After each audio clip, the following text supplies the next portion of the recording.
আসসালামু আলাইকুম সুপ্রদর্শক, কেমন আছেন আপনারা সবাই? শীতকাল চলে এসেছে আর আজকে আমি পিঠা বানাবো, হচ্ছে ভাপা পিঠা।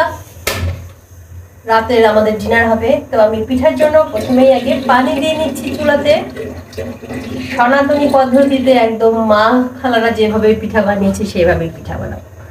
এটা যখন গরম হয়ে যাবে তখন পিঠাটা বানানো আমি শুরু করব। তো সঙ্গেই থাকুন আর দেখতে থাকুন পিঠা বানানোর জন্য আমি কি কি জিনিস রেডি করেছিলাম। তো প্রথমে আমি নিয়ে নিচ্ছি একটা বল ভরা পানি এবং একটা কাপড়। ভাপা পিঠা বানাতে গেলে কিন্তু এই দুটো জিনিস আপনাকে অবশ্যই রাখতে হবে। কেন রাখতে হবে সেটা ভিডিওতেই আপনি দেখতে পাবেন।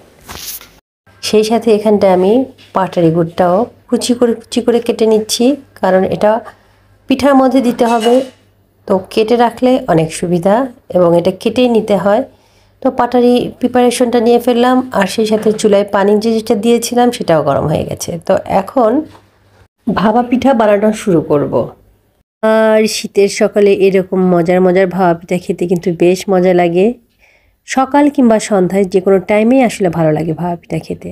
তো আমি যেভাবে বানিয়েছিলাম, ভাপা পিঠা বানানোর আগে কিছু প্রিপারেশন নিতে হয়। সেটা হচ্ছে আমি নারকেল কুড়ে রেখেছিলাম, সেই সাথে চালের গুঁড়াটা আম্মা গতকালকে প্রসেস করে রেখেছিল। মানে গতকাল পিঠা বানানো হয়েছিল, ছোটো পাড়া এসেছিল সেজন্য, কিন্তু পিঠার অনেক আটা বেঁচে গিয়েছিল, সেটা ঠিক প্রসেস করা অবস্থাতে আমরা ফ্রিজে রেখে দিয়েছিলাম। আর আজকে সন্ধ্যায় আমি সেটা বানাচ্ছি। তো এদিক দিয়ে অর্ধেক কাজটা এগিয়েছিল। তো আমি হচ্ছে এটা নারকেল দিয়ে চালের গুঁড়াটাকে আরেকটু মাখিয়ে নিয়েছি। নিয়ে এই পাটারি গুড়, এটা ছিল গত বছরের, এ বছরের এখনও কেনা হয়নি, কারণ এখনও মার্কেটে সেভাবে ভালো মতো পাটারি ওঠেনি।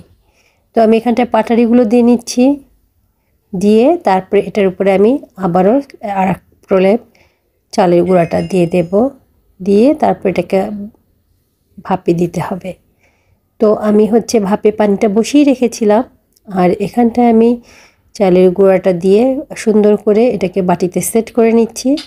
তারপরে এটাকে আমি চুলোয় দিয়ে দেব।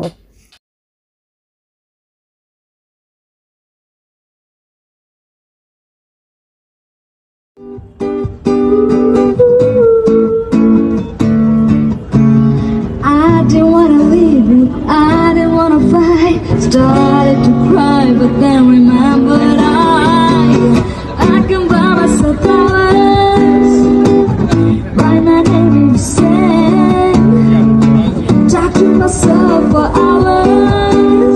Yes, the things I don't understand.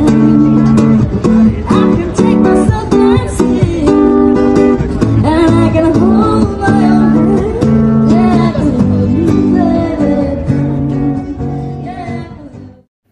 তো সুপ্রিয় দর্শক, এটাই ছিল আমার আজকের ভিডিও। তো এই শীতের মধ্যে সবাই খুব মজার পিঠা খাবেন এবং আমার ভিডিওটি ভালো লাগলে পেজ ফলো করে পাশে থাকবেন। আর যারা ইউটিউব চ্যানেলে দেখছেন তারা কষ্ট করে চ্যানেলটিকে একটু সাবস্ক্রাইব করে দেবেন। তো আজ এই পর্যন্তই, সবাই ভালো থাকবেন। সবার জন্য শুভকামনা। আল্লাহ হাফেজ।